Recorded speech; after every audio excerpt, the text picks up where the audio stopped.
Hello and welcome to another episode of The Swing. As always, it's your boy HK, and I'm joined by my co-host Owais as we go through finally getting back into the NBA season. Exciting with a couple of, miscues, missed dunks with the All-Star weekend, but we have gotten here and now, and as of Wednesday, we are there to start the second half of the season. As always, we are presented to you live by SportsTrends. We go on every Tuesday and Friday evening. We're going on at 8 o'clock today.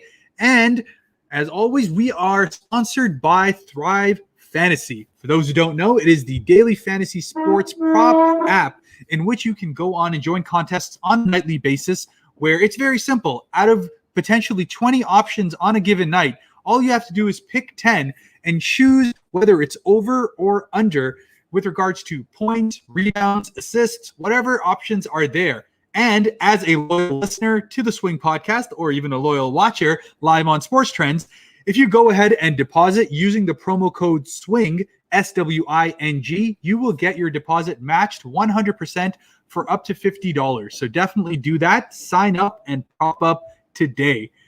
Owais, that was quite the All-Star weekend we had. We had a little bit of a break going on there. And in fact, you left me so silent. You're on mute at the moment.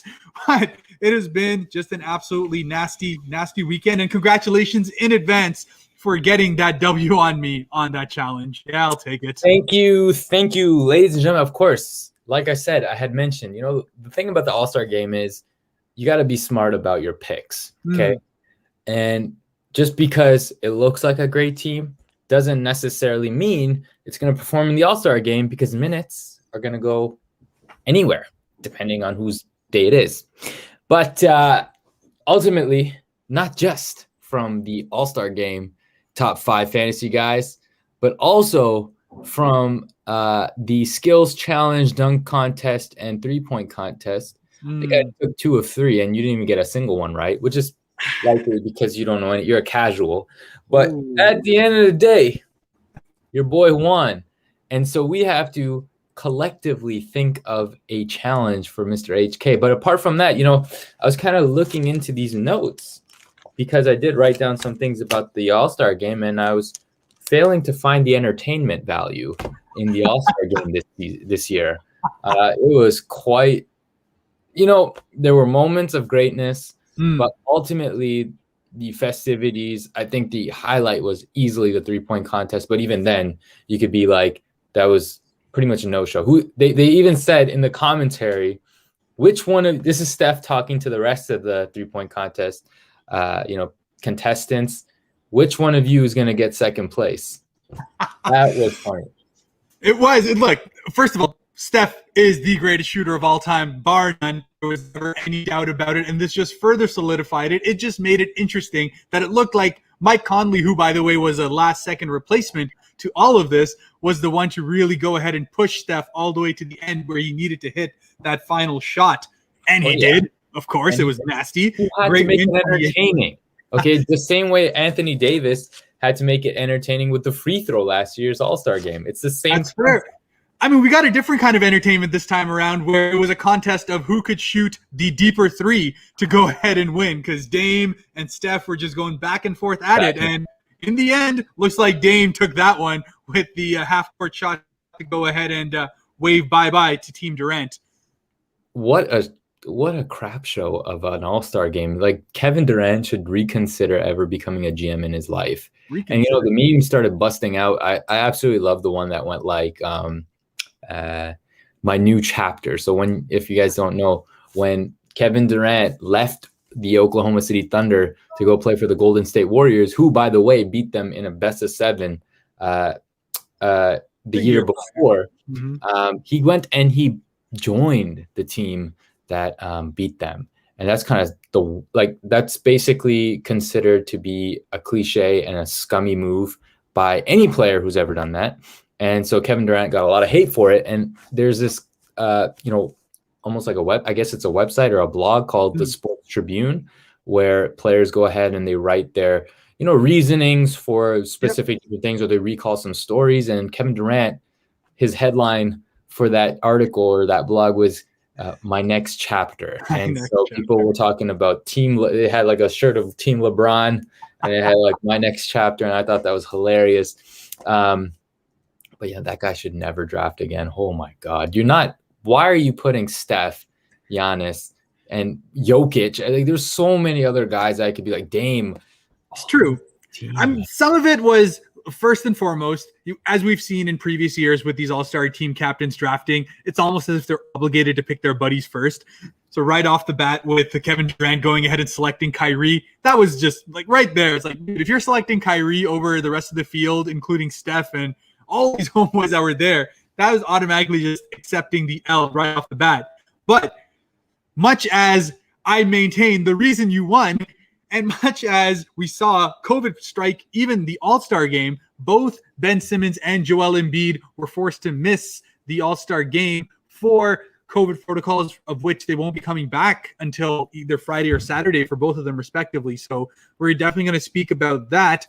And today, as every Tuesday will be now, we get joined by our amazing guest panel that we get to talk about not only all of that awesome or not so awesome all-star festivities, but going into now the second half of the season, just what is it that we're going to be looking for? What is it that's going to make this exciting? Because on top of it all, trade deadline is just a little over 2 weeks away. So we could be seeing some sweeping moves. So let me go ahead and welcome Kevin, Tahir, and Riccardo, Uncle Rico, onto the Swing Podcast. How's it going, guys? Welcome back. Hey, what's up, fellas? What's up, guys? What's up? How's it going? Well, like that, last time around, we were able to get joined by all three of these guys and had an amazing discussion where we were almost at some point just stuck for time because of the fact that we were going for a 45-minute show, but there was just so much content to go ahead and talk about that we just couldn't get it through. But the good thing is, for not only us as the Swing, but also you guys as the listeners, we get all these guys to come back again, not only to finish up the discussion that we started off last time, because it was definitely getting out there and interesting, because there's just so many teams that are in that mix where a couple of moves here and there could potentially put them into position. But I'm going to go ahead and actually talk to Kev first, because we saw over this break Blake Griffin, who had gone ahead and moved away from the Detroit Pistons. They had already told him that they were going to sit him out until they went ahead and found a trade, until they went ahead and found a destination that worked for him. But Blake Griffin left $13 million on the table as he goes ahead and joins the Brooklyn Nets. What did you take of that move? Yeah, I mean, it was not surprising to me. Brooklyn's looking obviously to enhance their roster, and Griffin is at a point of his career now where he's just looking for that ring pretty much in this point. So he's looking for the contender, and he got it. He went to where he wanted to go, I think, in my opinion. And as long as, yes, he went there, but Brooklyn, I still think they need more depth and size, and I don't think they're done. I still think they're looking over to get more into like Drummond or another thing to update their size, where they could always obviously contend with like a Lakers, for example. So I don't think they're done, but it's a good move on both ends, and to me that obviously it upgrades their odds even further. So yeah, absolutely. And I mean, Blake Griffin in many ways has been almost an enigma of himself, for the last 2 years. Only played 38 games combined, has dealt with a multitude of injuries, whether it be from a pinky toe all the way up to his knee, where he just finds different ways to go ahead and miss games and really just looks a shell of himself at this point. Do you think he's going to be revitalized as far as Brooklyn's concerned? And what other moves do you think they could make? You asking me or you asking Kevin? Yeah, that's TT. Oh, my bad. Sorry, I didn't hear that. Oh, yeah. I think I mentioned this in a private chat. The Blake move was really odd to me. I just feel like they don't need his skill set. They are already so deep. They have so much, or at least when it comes to those three superstars, they can score. Joe Harris, you have Jeff Green. They needed some defense. They needed some rebounding. I don't think they addressed that. So unless they have other plans, I don't know where they're going to get these resources from to get these guys. But the Blake Griffin move was very odd to me. I just thought that they don't need more scoring. Now, if you get the old Blake Griffin off the bench to give you, 20 points or so, that's pretty crazy. You'll take that. But they didn't address their need. The Andre Drummond part will be interesting. I'm hearing the Lakers potentially. But again, how the hell are the Lakers going to get Andre Drummond? What kind of arms race Cold War is this? You know what I'm saying? Like you have the Lakers that just keep literally they have 2 starting lineups on the team almost, and the Nets are just building, and just grabbing people from everywhere. Like this is wild, man. Like, what is this? Yeah, we're definitely looking like we're building up to a Clash of the Titans, no doubt. And Owais, yeah, Andre Drummond is definitely one of those pieces that still has to drop. And both of these teams have shown their interest. Obviously, we had other teams that were showing their interest as well, but it looks like it's going to be between these two. Where do you see Andre Drummond ending up? I think the perfect fit for Andre Drummond would be in a situation like Brooklyn. And the reason why I say Brooklyn is because, you need somebody to take some, the offense is always going to sort itself out, but you need someone to really be that anchor on the defensive end and, someone who can get boards for them because they're lacking that size inside. And I think Andre brings both the defensive aspect of things, the paint protection, and also, great rebounding skill. So he can pretty much be a cleanup for any of those top guys. And even if the offense might get a little bit slower with him, it's not enough. I mean, you're not really going to see him handle the ball that much. And if he gets put onto the team, let's say he does end up, somehow making his way to Brooklyn, there's 3 superstars right there. And also like a multiple MVP head coach and Mike D'Antoni as an assistant coach, all who can check his ego to let him know, buddy, you want a ring? You're going to have to play the way we tell you to play. You are our 4th or even 5th option, maybe even 6th option. You're going out there, you're cleaning up, and let's go get ourselves a championship.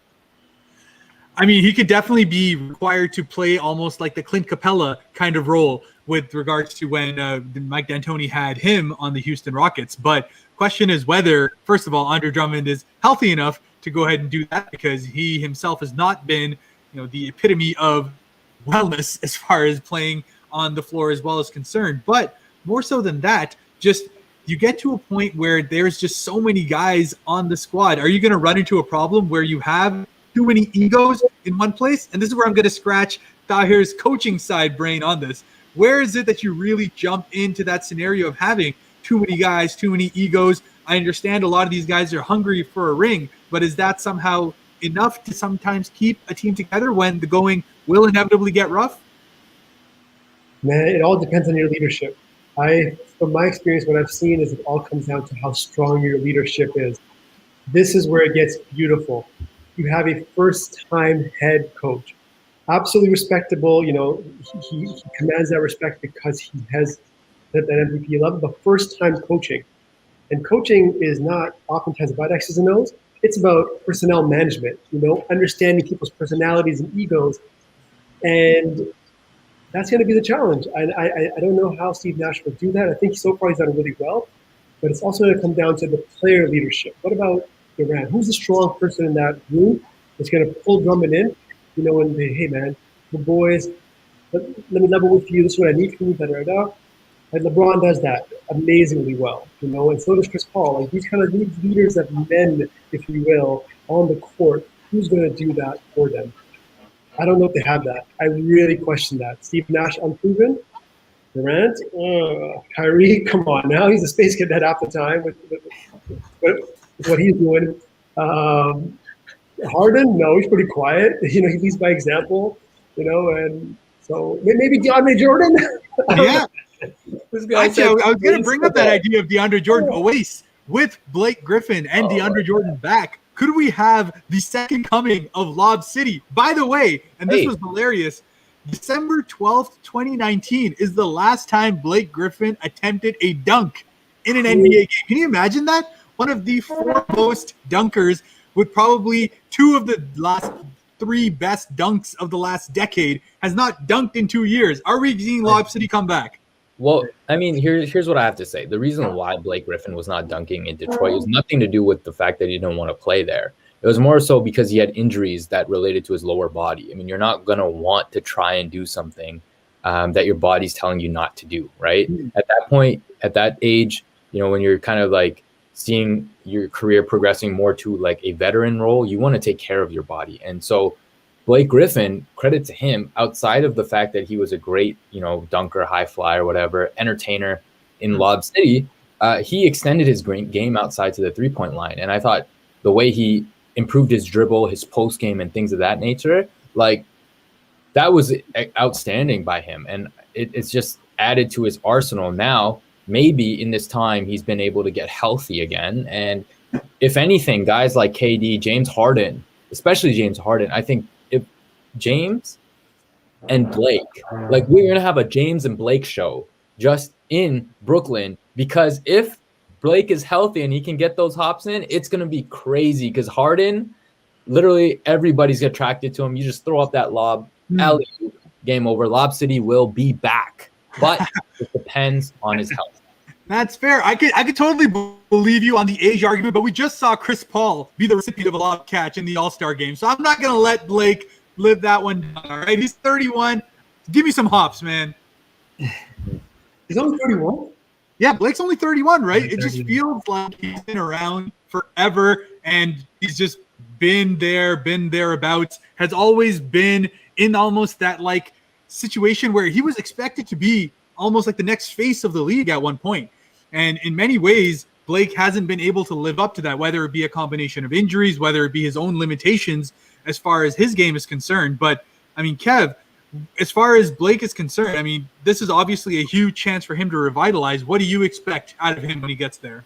Going more to Oasis' point, like when he was on Detroit compared to he was on Clippers. Clippers, he was more of that attacker, more aggressor, looking for more of his play style type of thing. Whereas when he comes to Detroit, like Owais mentioned, he developed his game more to a post-game player. He's shooting the ball much better. I think he's shooting like 30% or something from 3-point line. Yeah, all that is development with him himself. So coming into a role like the Nets now, does he really need to shoot that many threes? No, I don't think he needs to because there's already shooters around him. Now, can he work on a pick and roll and get back to that Lob City type of thing? Maybe, yes. Or what is his role going to be in that case? It's going like it might be a 5th or 6th option, or can he come off the bench and maybe be like a 1st or 2nd option with another player? So I think he does add some value in offensive end of course, even though they don't really need more offense. But you know, can he be that guy that can step up defensively as well, which they definitely lacking in interior. So if he could go back to that, use that athleticism and get back to that get where he was, then they could see him going far for sure. No, absolutely. And it's all up in the air to be seen. And that's why the second half of the season is going to be so interesting. And going back to what we were talking about earlier with the trade deadline still just a little over 2 weeks away, there's been lots of little rumors that have been coming around. And this is where I'm going to talk to Tahir about the Golden State Warriors, because we have just gotten a report that they are highly interested in trading for Victor Oladipo. There's been talks about them wanting to make that kind of a run. Maybe, there's worry about Clay getting back as far as his health is concerned fully, but just perhaps having that level of, I'd say, emergency depth, that option on top of everything else. What do you think the Warriors are looking like, and what do you think they are going to do when it comes to the trade deadline? I absolutely love the Warriors. I'll tell you why. Not only because of Curry, being my favorite player in the NBA, I love their management. I love their ownership. They will do what they have to do to win. And you can see that resonates throughout the organization. They're never satisfied. They lost Clay. They went out and they got, who did they get after that? They got Uber. Uber. And that put them in some crazy luxury tax situation, even though they know they're not contenders. So I love what they're doing. Oladipo would be great for them. I mean, Oladipo would really help anybody, to be honest with you. But they always had Livingston before, and kind of come into that ball handler and score role. A younger, better version of Livingston now. Otto Porter, I've heard, is also linked to them. I think that'd be a really good addition, a good, solid wing. I love what they're doing. They're not giving up on the season because they know Curry has a finite amount of years left. And let's see what we can do with this year. But Curry's out having fun. Basketball can be taken away from you any single day, especially when you have injuries and you get older in your career. I love what they're doing. I think they will contend this year for a playoff spot. I like that. I like that at the end over there. But no, you're absolutely right. And part of, in many ways, what the Durant move to the Warriors did, forget the fact that it won them 2 rings and made them, the greatest team of all time. Personally, it robbed me of a number of prime Curry years where I got to see him do 2015-16 Curry. I want to see that. And we're getting to see more of that this year. But given the way their roster is set up now, do you think if this Warriors team comes back to full health, that they can still be in that conversation for championship run? If Klay's healthy, I think so. Curry's shown he's still just as good, if not better, than he ever was. Draymond's starting to round into form, which is the opposite of what he was before, because he's round before, and now he's rounding into shape. So that's cool to see. Wiseman will only get better, and they will find the other pieces. They are double and tripling Curry. They are shadowing him. You can't do that once Klay is there. You can't do that with two people. And to pick up another piece or so, they're right back at it. That's a huge if, man. An ACL and an Achilles? That is unheard of. Unheard of. Like, I don't think I can think of another case in sports. And that sucks. Yeah. Klay Thompson, one of the good guys in basketball, and just so fun to watch. Yeah.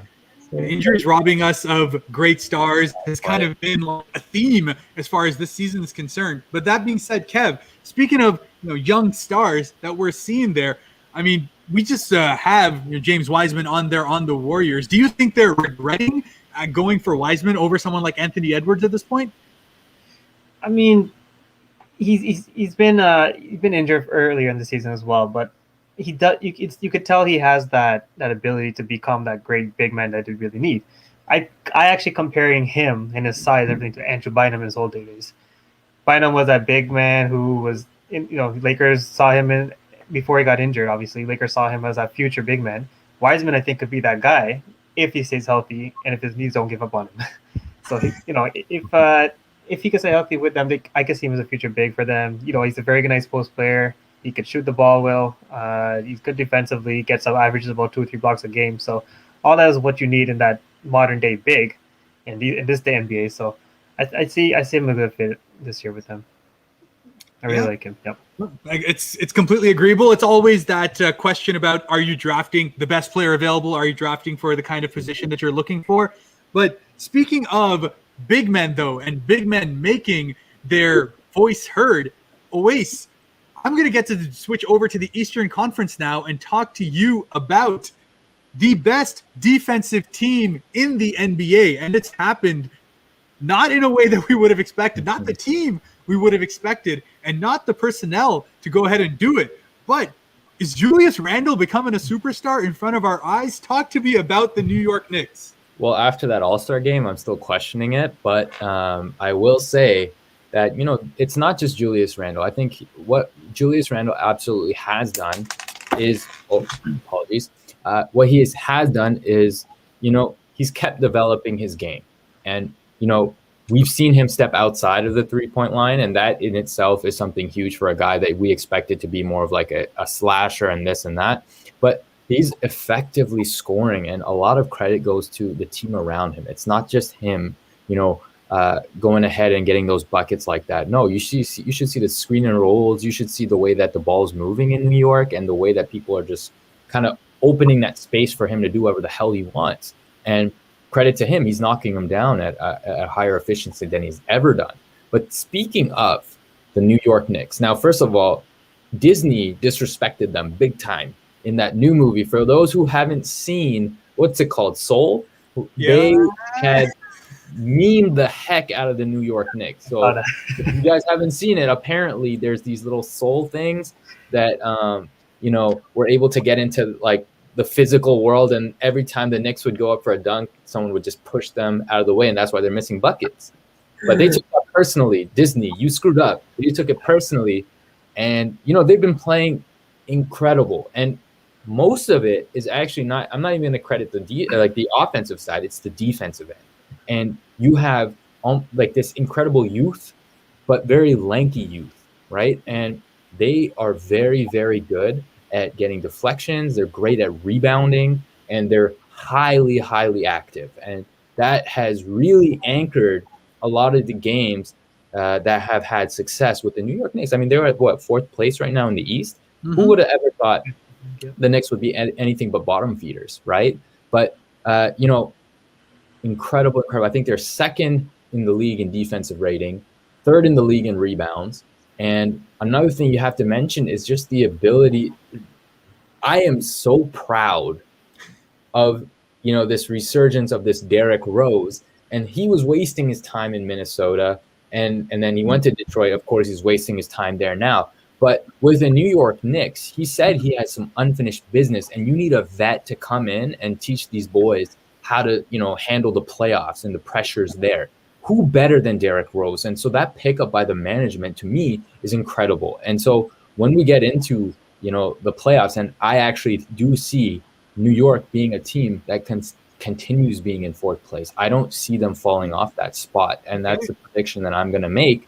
And, you look at guys like Ntilikina. He is a lanky guy, but he's scoring effectively, and he's also playing great defense. I believe he's injured right now, if I'm not mistaken. But when he's injured, man, dude, and we're talking about Iman quickly. This guy, maybe he's shooting poorly, but off the bench, he's just one of those hoopers that comes in and just goes in and scores like 12, 13 for you in a quick way of shots. Scores quickly? Yeah, sure.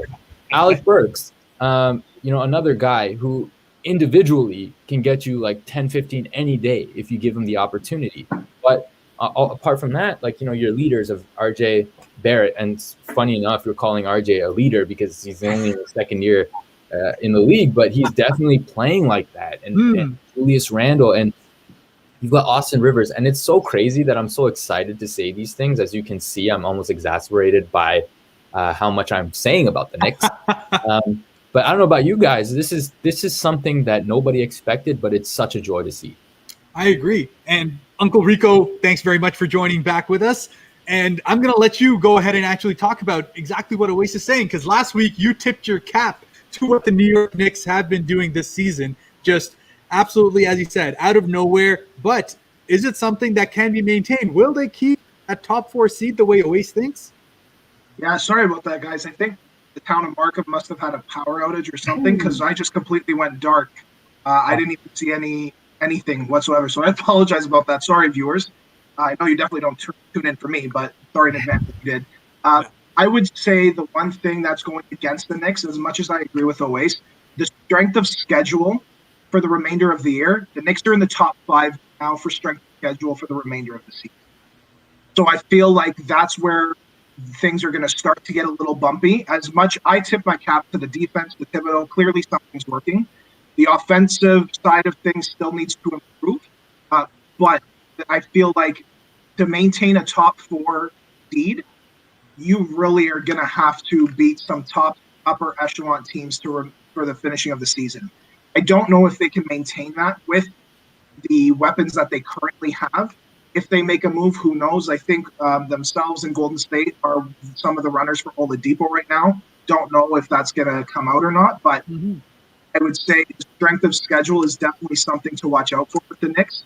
I could see them moving into a 5 to 8 slot. I really don't see them finishing in top 4 just based on who they still have to play. Oh, fair enough. But still, they've kind of thrown a wrench into everyone's idea as far as who was going to be in that top echelon of the East. And T, coming back to you, look, this is a team that's 30th in the league as far as pace is concerned, 29th as far as 3 points made is concerned. Are they good enough offensively to essentially allow their defense to carry them as far as they want to? I do think they'll be one of the teams missing out on the playoffs, to be honest with you. Oof. I just don't believe in them. And maybe I'm biased because I've never been a Knicks fan. Actually, I hate on the Knicks a lot, ever since those old Raptor rivalries with Spreewell. And I hate like the owner, right? Like, that guy's a jerk. So maybe I'm biased. I just don't see them keeping this up. And as you said, the offense is in a league where offense is so important. Teams are going to start picking it up. Indiana's going to pick it up. They're reloading with Karis LeVert coming in. The Raptors are the wild card there. Charlotte's there. They're looking really good. Somebody's going to have to miss out. And I think as much as everyone's going to hate me saying this, the Raptors might be one of the teams that are on the brink now because they're having so many issues with this COVID, the traveling, playing away from home. Will Kyle Lowry get traded? Like bombshell, right? If he gets traded, what do we get back? Are we rebuilding? Are we getting younger pieces? You lose Kyle Lowry. There's nobody making up for Kyle Lowry right at this moment unless you get somebody really good. So I hope that answered the question. Yeah, no, we're definitely going to spend a lot of time talking about the Raptors because there's undoubtedly been a lot of rumblings, whether it's confirmed or not, whether it's actually anything other than smoke. Kyle Lowry's obviously come out and said that it's all BS. But Kev, T's saying the same thing about New York being a team that may potentially miss out. And frankly, I agree with that because just not having that kind of offensive firepower is something that's going to at one point come back and bite you. So unless in my mind they make some moves that makes them a lot better, especially on the perimeter, they're going to be missing out. What do you think? Before the season started, I had two teams I looked at, and they were Charlotte and New York. There were two upcoming nice young teams. I also predict New York is going to miss out on the playoffs as well in the top 8. I see them actually fighting for that play-in with a Charlotte possibly for that final 8th spot, but I just don't see them sustaining that same level of competition what they're doing right now and keeping the same top 4 with, like Rico mentioned, all the schedule ahead. They have a harder schedule ahead of them, and for them, they're playing good defense. Thibodeau obviously in there is making a difference. You can see it, which is what they lacked a very long time. Before Thibodeau came in, they had given up points after points. So, that defense is going to be there, but can they sustain that offense with Randall, with Barrett and those guys? I don't see that happening and sustaining. So I see them missing out this year, but they're a nice upcoming young team. I like what they have. I like the young talent. Quickly, for example, he's a rookie coming off the bench. What more can you ask for when your coach, when your leaders are telling you go out there and shoot the ball? As a rookie, what more can you ask for? So he's developing right before our eyes. So the guys like that are developing good. So Obi Toppin is another one. I really like their talent. So they have a good future. I see them making the playoffs later on, but this year, no. Yeah. Question: did they miss the trick with Obi Toppin? They mess up there. They missed the trick there with Halliburton available. I mean, he's looking really good, and they have Halliburton is looking like the second best rookie in this draft. Yeah, absolutely. Yeah, no question. And I mean, going back to that idea of rookies, because I think that is a huge thing. We're seeing just the amount of talent of NBA-ready players that are coming through and just making such an impact right off the bat. I mean, we talked about Obi Toppin right now. We've talked about Tyrese Halliburton in the past. I'm a huge fan of him. But there is one guy that has absolutely run away with the Rookie of the Year conversation. At this point, it's pretty much a complete and utter just gone case. We know who is going to be the Rookie of the Year. Kevin, the Charlotte Hornets, talk to me about them and LaMelo Ball, because that has been just exciting as hell to watch. Yeah, ever since LaMelo got pushed into that starting lineup, he has been absolutely balling. And, he's been one of those guys that you see the talent in him. You saw it overseas when he played in the EuroLeague. You expected him to be at this type of level. So now that he got in the starting lineup since I think it was Devontae Graham who got injured, he's been accelerated. And, they actually compared him with LeBron and where his stats are right now. He's actually leading LeBron in every category except for points at this part of the season. So it's actually pretty cool to compare that. And, he's making his teammates better. I feel like guys like Rozier has gotten way better this year. He's actually living up to his contract this year. So Charlotte does have those pieces and they're figuring it out. Obviously, they have the Martin twins. They have PJ Washington, who surprisingly scored a random 40-point game the other night. Yeah. So they do have the talent in there. You could see it. They got a nice coaching system. They got a nice bench. Can they make a move possibly for the deadline? I still think they could use a center. I don't trust in Biyombo and Zeller too much in that. So maybe they could go after probably a Vucevic or maybe a Drummond even could come in as well. And if that could happen, you never know. Maybe they could pass in the first or second round. You never know.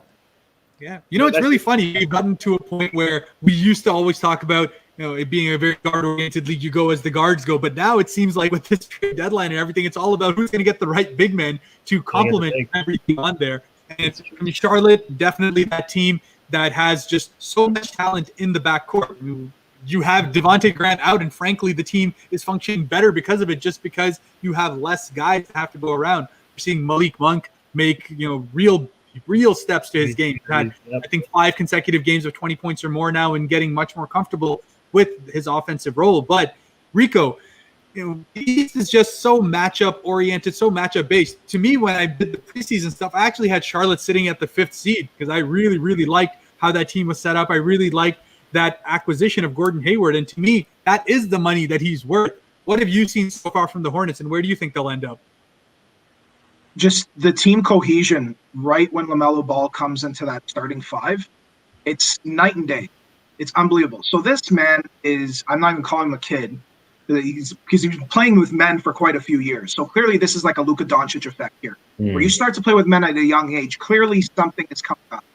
So you look at his stats right now. He's 17 points, 6 boards, 6 assists a game.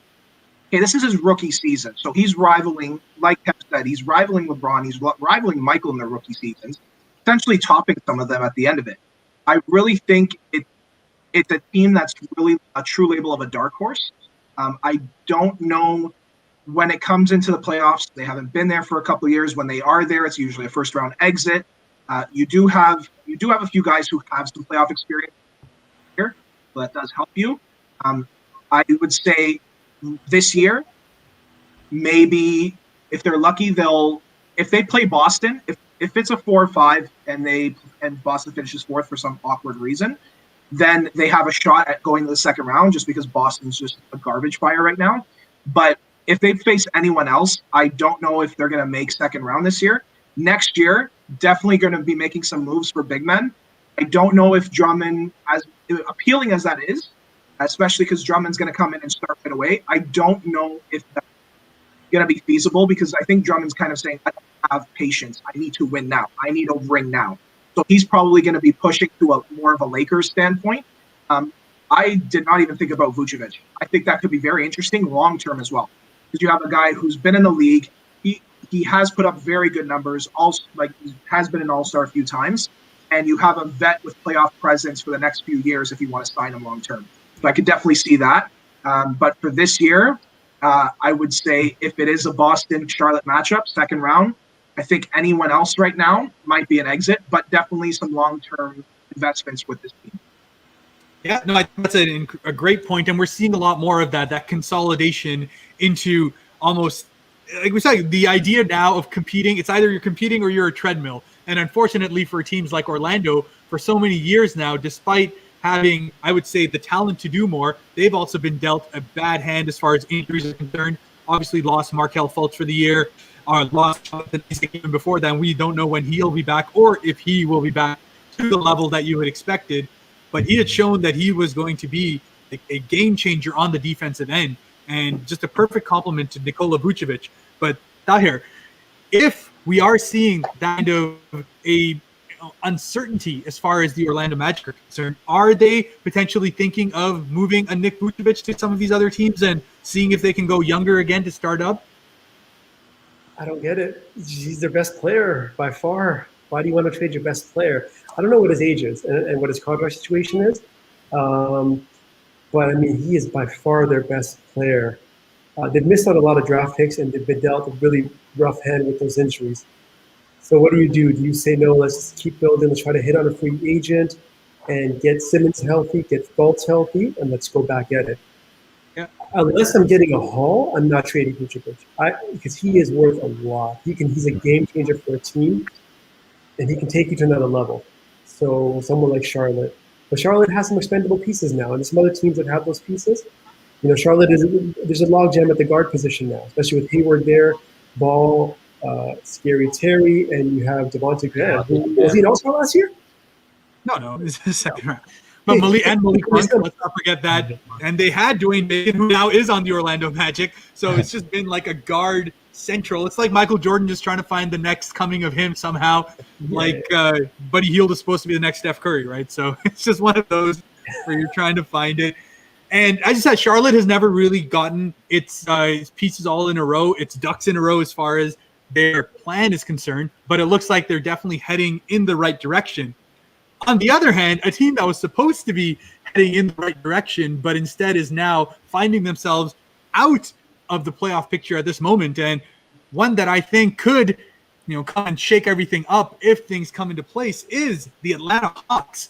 And it's just one of those situations where, hear me out here. They're 14-20 at this point in the season. And look at their off-season acquisitions, all right? Bogdan has played 9 games so far in the season, been out with injury, only shot 38% from the field. Gallinari has played 22. Their best guy outside of Trae Young this year, as far as a two-way impact, has been DeAndre Hunter. They've been a 500 team with him there. But the problem is, despite him having a breakout season, again, 18 games, and now he's out for up to 10 weeks.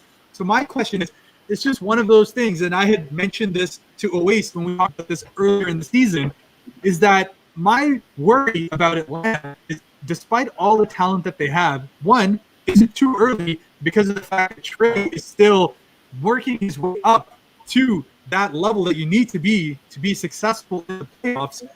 And secondly, what's going to happen with the John Collins situation? Because that's getting to a point where people are worried about whether they're going to be able to coexist long enough to stay and actually make a real run together.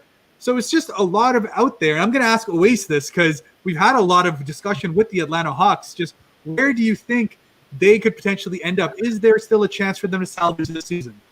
Do you know what? I would disagree with you strongly. I think because of injuries and because they just have not had the opportunity to mesh, and we've seen how COVID and the whole safety protocols has affected almost every single team.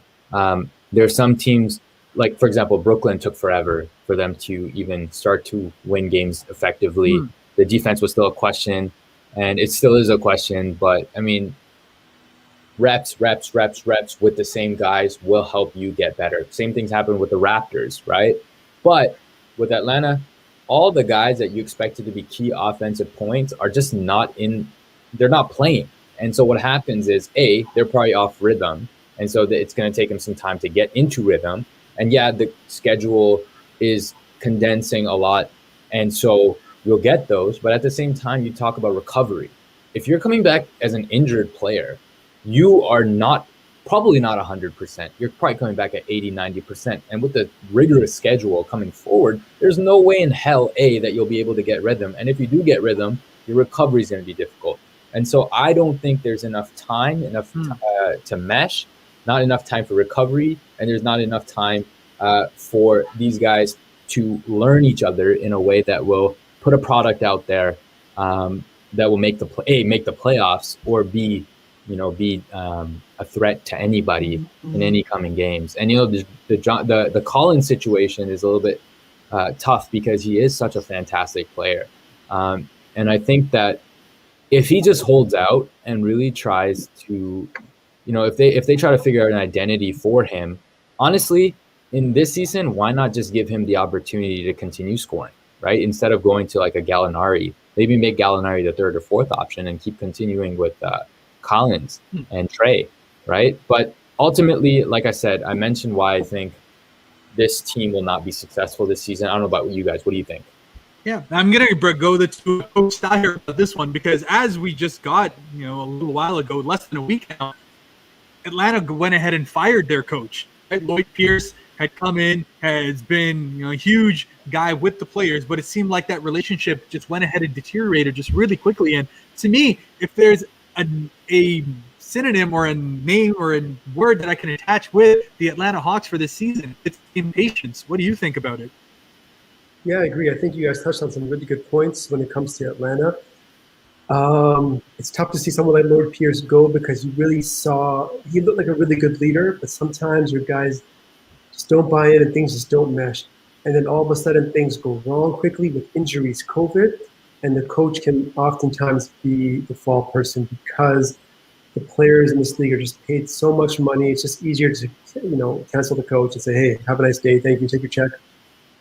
But Nate McMillan, if you talk about somebody who is fit for this job right now, who can take this, he's the guy. Experience on the bench already.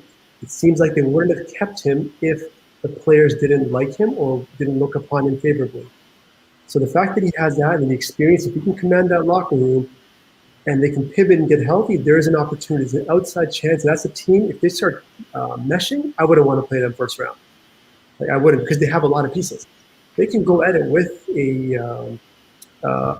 with New Jersey. I don't think they'll win, but in terms of like pieces, they have a ton of pieces. Rondo, Bogdanovich, you named all of them.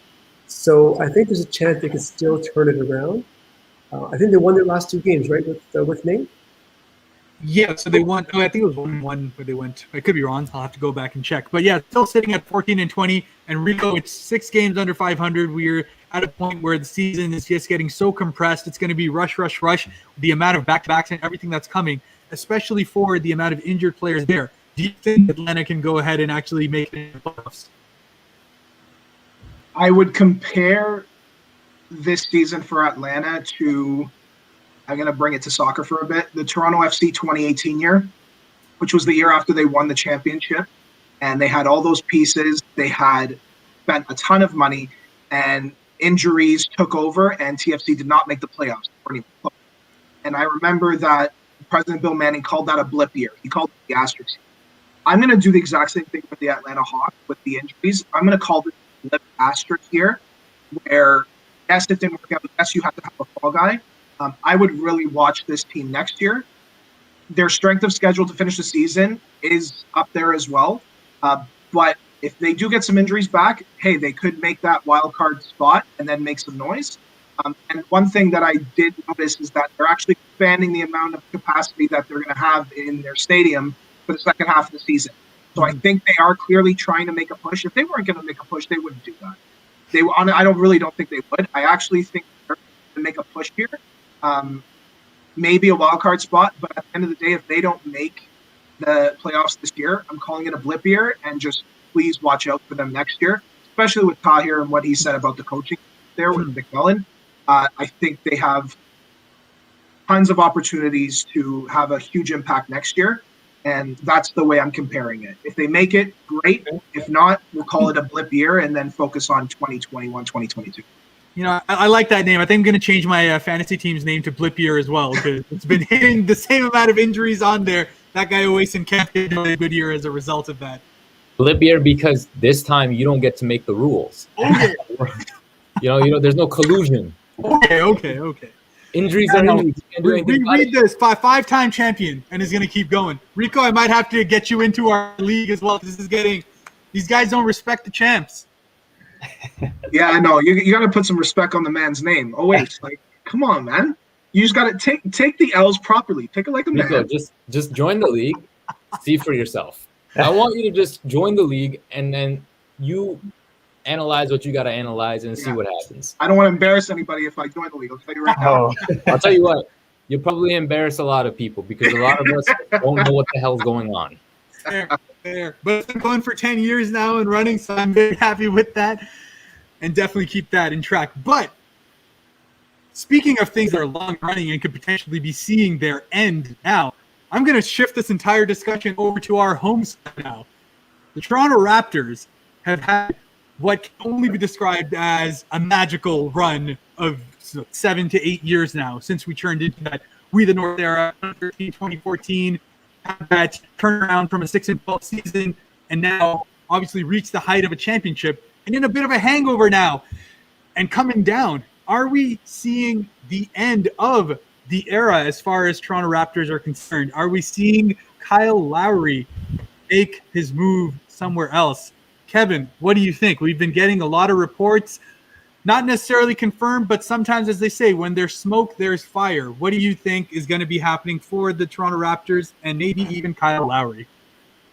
To me, the Raptors still have, they've been hit with a lot of injuries this year with a lot of, back and forth. Like Tahir mentioned earlier, they're all over the place. They're just they're not, you don't see that same consistency you've seen in the past years with them where you're just used to seeing them go through teams like that or playing with the lead and all that. This year is totally different with that. With the whole Lowry situation, do I see him leaving? Possibly. I'm at a 50-50 right now. I really don't know who to believe. Do any other teams have valuable assets to give back to us? That's the main question. I trust him aside. I trusted him in the past. I'm going to trust him now. I don't know who we would get back if we would trade him, but I do trust and see who the value pieces. I still think this team is still going to finish in the top 5-6 to me.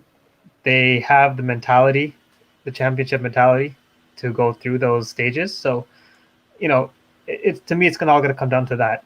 these guys are straight dagger killers. They know what they're going to be doing, Hmm. and it's still a development year out of all this. I would love to see some of the guys in the G League possibly come up if we can make a move. I know right now Raptors on the 5 are in the semifinals of their playoffs. So a guy like Henry Ellenson, for example, this guy has been destroying teams in the G League.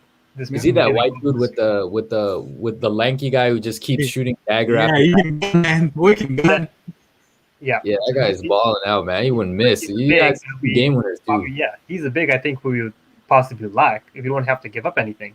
So things like that. Maybe just go into your bench a little deeper, see if we can do. I know the past couple of games we have been doing that, and we've seen some struggle. Obviously, I think Owais mentioned before there probably really isn't a scoring option right now off that bench, which we definitely lack.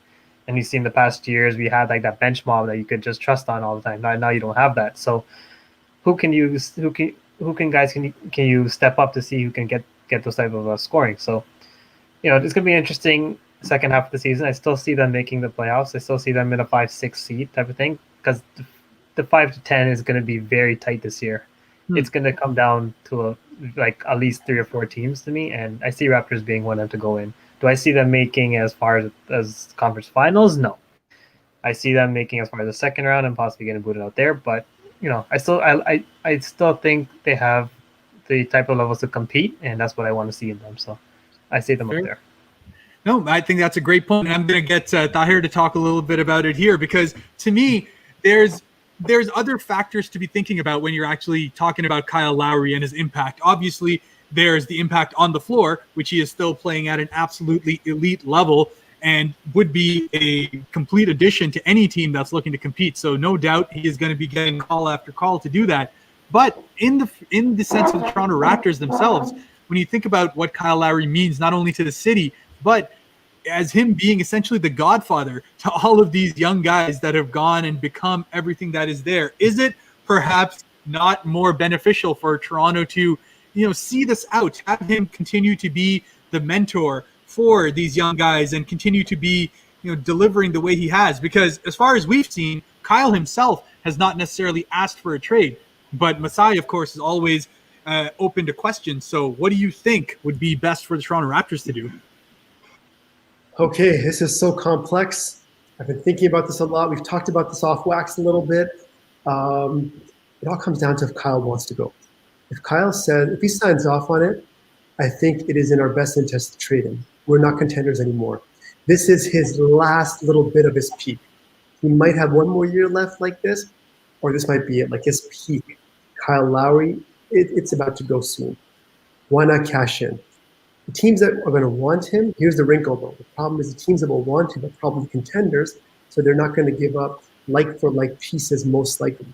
We're not going to get a similar type of player or a young player who's like in his prime. We're going to get some assets, hopefully. So it looks like it'll be like a semi-rebuild, which I wouldn't mind because we're not contenders. If we're not contending, what are you doing? And Masai, to me, seems like that type of personality. I love Kyle. If he said, you know what, I want to retire here, I said, cool, man.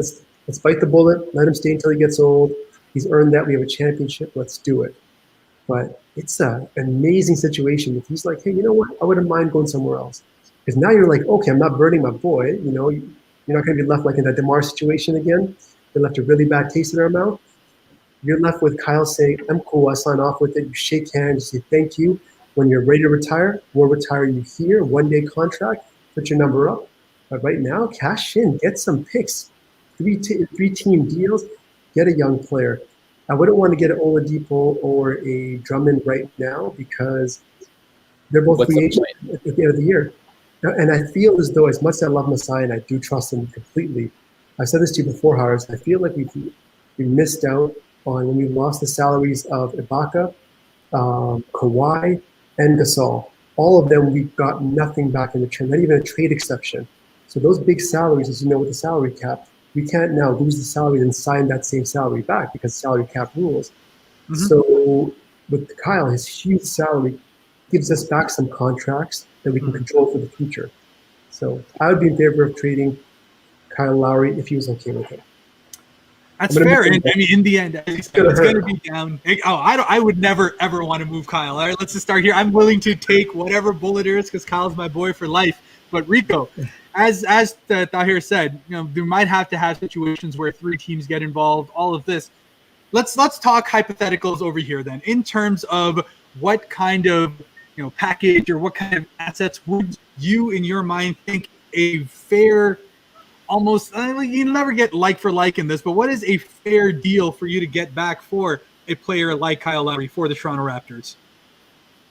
It pains me that we have to talk about it because of how much of a legacy he has put on this city, not just the team, but for the city and the country. Yeah. Like, he literally came in when he did, essentially when him and DeMar started, we're going to put this city on the map. And they really did. And Kyle was at the forefront of that. Now, let's be realistic here. It's quite evident that if a trade's going to happen, it's going to be to his hometown Philly. That's my opinion. I really don't see another team that is going to want to give up anything as much as Philly could give up. If we're talking about a package, I'm thinking a hybrid of players and draft picks, because Kyle still, even at his age, he's still shooting the 3-ball well. He has a solid field goal percentage. He's probably one of the main reasons that the Raptors are 8th in field goal percentage right now. He's one of the main reasons. So to get back, I would want at least 1 first-rounder, maybe a second-rounder to add. And if you're looking at Philly, that means you're going to have to give up 2 out of the 3 of these players of Steph, Jake Milton, and I think Korkmaz has to be in that as well. Those are the 3 that I'd be looking at. For how much depth Philly has right now, I would say either Milton or Steph you could give up potentially, because you're getting Kyle back.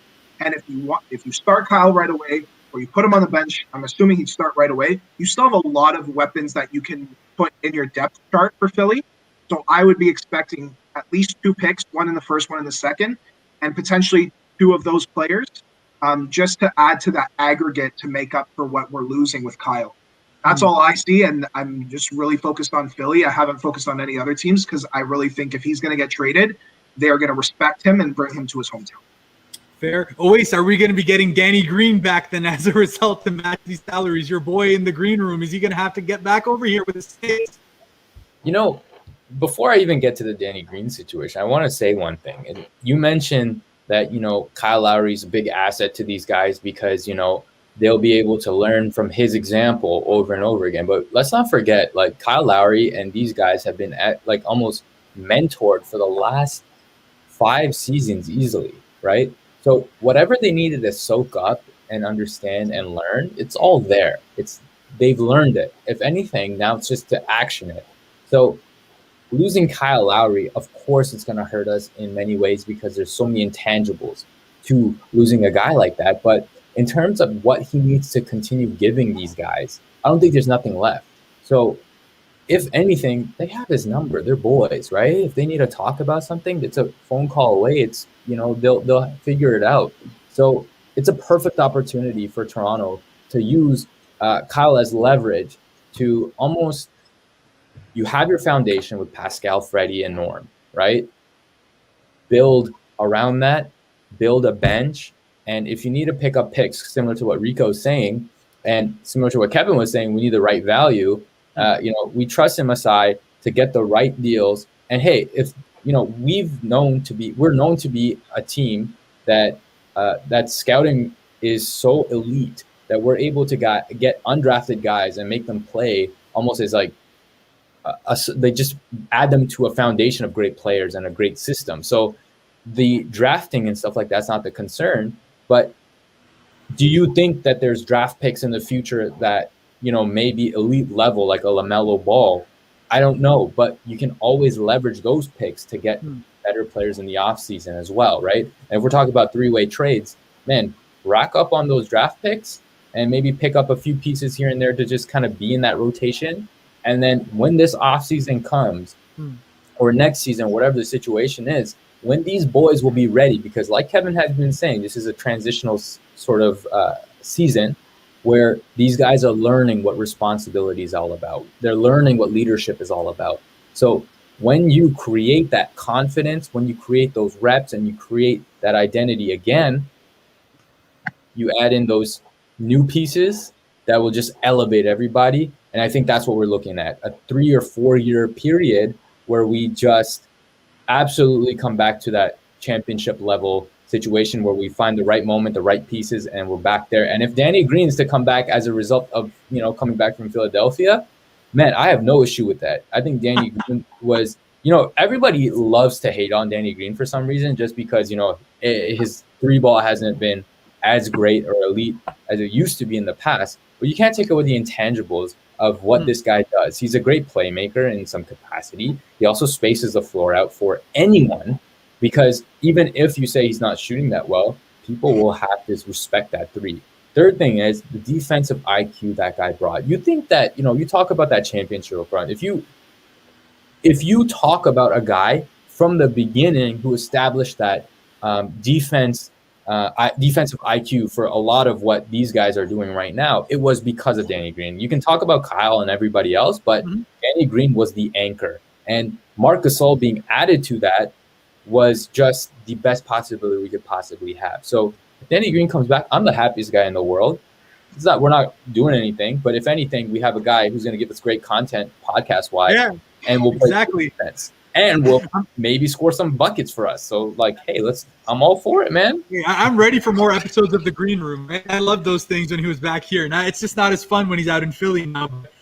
No, it's great that we're talking about all the pieces that are coming through. I definitely think Steph Curry is something that would be in the mix for us. The other I like to throw out there is Tyrese Maxey, who I think has shown himself to be one of the key young point guards for the Philadelphia 76ers. And if we're looking for a guy who can come back and not only be in the position that Kyle would be, but almost now transition as to be under the tutelage of a Fred VanVleet, it would be something like a Tyrese Maxey. What do you think, Tahir? That's the one that I was wondering, what happened to Maxey. I was like, no, we need to get Maxey. Because what makes you say that? Because I think, again, some promise. You need some assets. And now, so I think Boston messed up how they use their picks. Picks are really sexy when you have them, but they don't always translate. Now you have somebody who's already looked like, okay, he's a leaguer. If you develop him right, get him in the right system, he could potentially be, a future All-Star. So I think he's shown some flashes. That's why. And both the trade packages that you guys have put together, the reason why I said the 13 is because those aren't enough for me. You want Kyle Lowry? Whoa, listen, Philly, Tobias, Embiid, Simmons, and Kyle? Listen, that's a championship, guys. You don't want a championship? If you want a championship, let's go. Pay up. That's where Masai's going to work these guys. That's where you got to bring in that third team, because to me, this isn't enough assets yet. I don't want Danny Green. No offense. Yeah. I love Danny Green. No. Maybe for his expiring contract. Well, how does that help us right now? I want some more assets. You want some que pasa dinero, baby. Championship pedigree. If he wasn't hurt this year, I think he's playing at that All-Star level again. Is he not an All-Star level player? He's right there, right? Harden hurt him also because when he comes over, he takes a spot automatically. But he's still at that All-Star level. Let's go pay up, man. You won a championship. Pay up. Agreed. And you know what? This is a discussion that'll just continue to happen. And look at that. We're at an hour, and I didn't even realize the hour is gone. But what I'm saying over here is this discussion will continue. And as I said, the trade deadline is coming up March 25th. We could see moves before then. We could see moves happen in the offseason instead, because remember, in the end, we still Kyle on his end is an expiring contract on there. So Philly may very well be thinking that, hey, we're good enough to try it out this year. And if it doesn't work out, we can always look to get Kyle in the offseason if they're not looking to give up assets. So it's going to be a tightrope as far as what Masai decides to walk and what Kyle Lowry himself decides to do. So lots to be discussed there, and definitely, for everyone watching The Swing, engage with us, talk to us. What you guys think will be the actual outcome when it comes to talking about Kyle Lowry. But very quickly, speaking about outcomes, we just had the All-Star weekend. Obviously, Owais and I just talked about it. Not the most exciting events other than the three-point contest. Always my favorite. And in the end, Steph Curry went ahead and pulled it out. But just very quickly, I'm going to go around here. What's one thing you guys are going to take away from the All-Star weekend, other than the fact that I'm going to be having to do a challenge, taking the L from Owais? Start with Owais. It's incredible that the biggest highlight of this entire All-Star weekend was how someone almost kissed the rim for a dunk contest win. How ridiculous is that? I mean, you can talk about those 3-point contests and the blah blah blah, but really, man, like, what a shit show of a All-Star weekend, honestly. Well, that's one way to go ahead and put it. And I mean, look, the All-Star game was always going to be something off with the rosters that are there. And last year it happened to be really good because Kyle Lowry was there to bring the defense. And Joel Embiid was there to piss people off. And Ben Simmons as well. These Philly boys really know how to get into each other's skins. But yeah, not the greatest of All-Star games either, Kev. What did you like most about the All-Star game, or what should change? Yeah, not much takeaways, but one thing that'll stand out is the Steph and Dame duel, man. That was the way they were going back and forth with the half-court shots. Those are amazing to see. So I know they've been talking about it before, and they brought it into the All-Star. Even though they're on the same team, they look like they were competing against each other. So that was pretty cool to see. So I like things like that. So that was good. It is. I mean, would you want to see that in an actual game? They've been talking about this for so long, about the addition of a potential 4-point line. And these are the guys that would be doing that. Rico, talk to me. Would you want to see a 4-point line? Yeah, I really just think you're getting into a circus act with that. Like, I know we're trying to intensify things with the All-Star game, make it interesting. The All-Star game this year, clearly, like, not every star could be there. A lot of mismanagement, a lot of misplacement last minute with COVID protocols. My opinion, the 4-point line, you want to make it interesting, sure. Now, how many guys can actually shoot from there? I can probably name 2 or 3. But all in all, if we're talking about the All-Star game this year, like Owais said, it really should never have happened. I'm sorry. If you really are trying to make a quick buck off revenue, off broadcasting rights and partnership rights just to get an All-Star game, you're not thinking about the players' health and safety. Now, we're hoping that this All-Star game there were no issues, but for me at least, that's where I draw the line. If you want to make it a 4-point line, sure. I draw the line there where we say, you know what, we have to put the players first. We have to make sure they're safe. I think if we're going to do anything this year, maybe a dunk contest or a 3-point contest, really, if you wanted to do something. But they really should have done the All-Star game and just had a quick break and then start the second half of the season. Yeah, I mean, I think that's a good point on there. And I mean, speaking about that, Tahir, if you notice this year, they named the Rising Stars team. They named, that entire squad. But unlike previous years, they actually didn't have the game. Owais and I have spoken about the fact that All-Star picks are huge as far as legacy is concerned for players, about recognition, about their potential Hall of Fame side of it. But should the All-Star weekend have happened, could they have just named the picks and not gone ahead and actually had the game for, as Rico said, the health and safety concerns? Yeah, I'm with Rico. I'm with Owais also. I don't think it needed to happen. I don't know the inner workings of the business and how everything that transpires. Clearly, there was a lot of pressure from the media and from the players not to play this game. So the fact that Adam Silver still went ahead, I have to give him the benefit of the doubt that he must have been just obligated to do this for whatever reason. So it should have happened. It did. I think they made the best of it. The All-Star game is always, it is what it is. My favorite event has always been the 3-point contest. It lived up to its hype as usual. It's a test of skill. Dunk contest is hit or miss. This year was a big miss. And the game always sucks. The game is just fun to see them, interact and just act foolish and just, see their personality. So for what it was fun. But I agree it shouldn't have happened. Yeah. No, you know what? In many ways, I'm aligned with that as well. In that, name the picks, get it out there. And just before we go ahead and leave, I am going to ask one last question across the board. We saw that with the replacements and the injuries, all these guys were going ahead and getting in. There was one guy who didn't get in as a replacement and was very vocal about being unhappy that, as always said, it's a shit show. DeMar DeRozan did not get that replacement selection. Instead, it was Mike Conley who went ahead and became that last replacement guy on the All-Star side.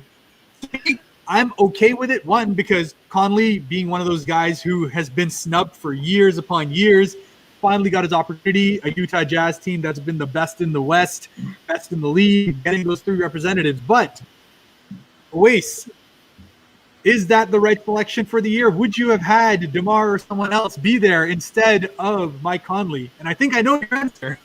Yeah, of course. DeMar should have been there. But, if anything, because you have 3 Utah players, like who cares? Like, have your 2 guys, move on to another team that doesn't have anyone there. So have the Spurs. If anything, if not DeMar, put in someone like, Van Vliet. I don't know, a team that isn't like representing any, or Trae Young even, right? The hometown boy. But the point is I'm actually kind of, I'm happy and sad at the same time. Sad because he didn't make any, should have, but happy because DeMar takes things personally.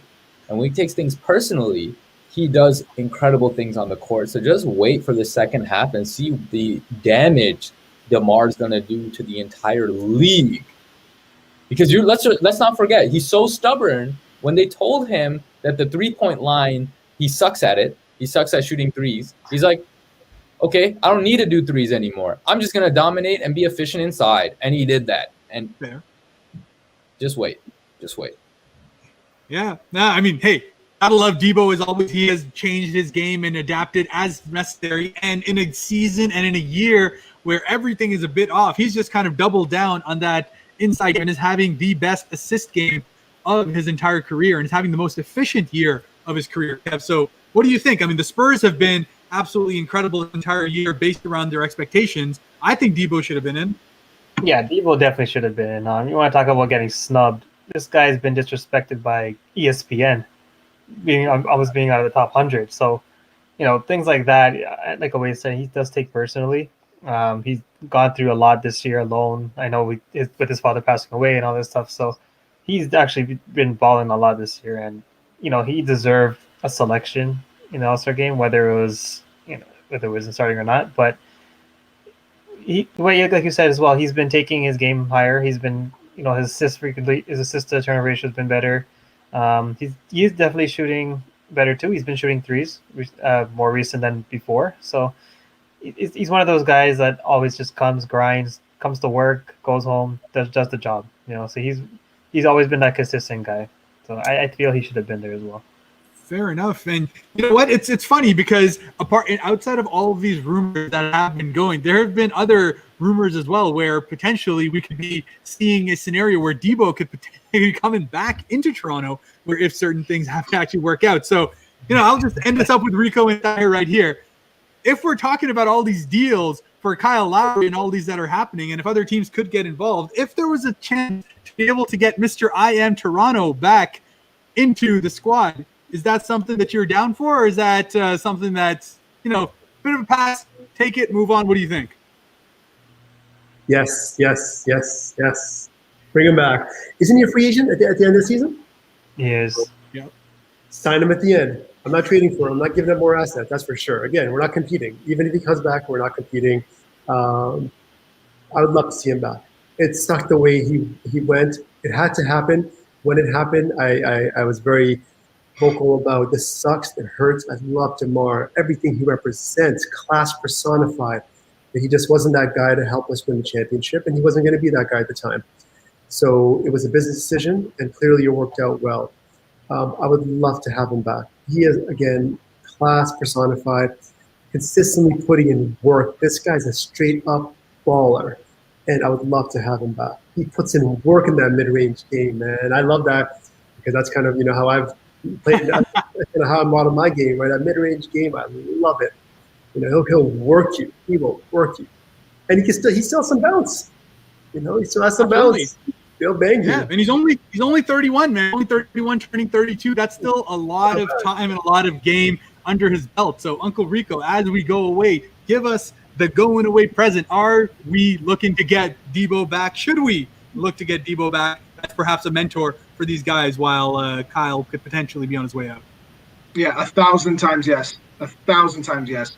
I really would like to see him under a Nick Nurse umbrella rather than a Dwayne Casey. We really didn't see that, even though Nurse was the assistant. But with him under the umbrella now with the head coach, we really would.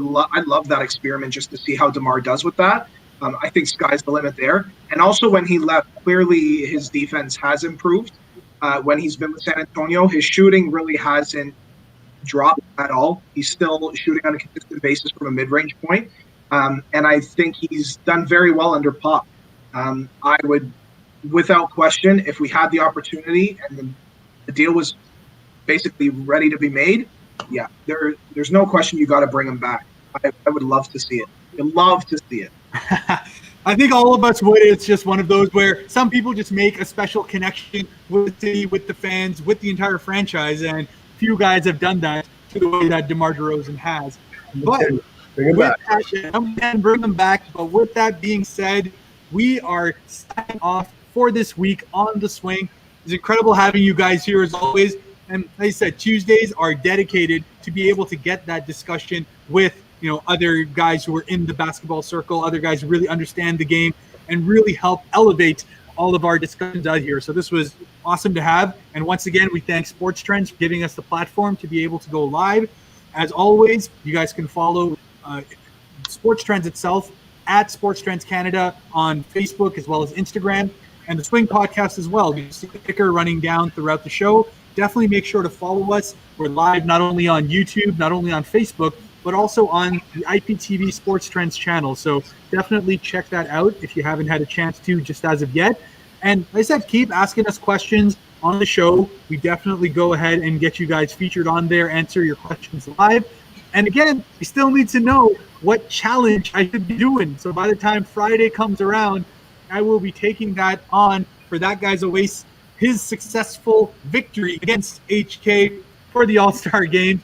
But until then, that guy Owais was here. This is HK. We had Kevin, Rico, and Tahir joining us, and we will see you at the next live episode of The Swing. Come back on Friday. Until then, take care.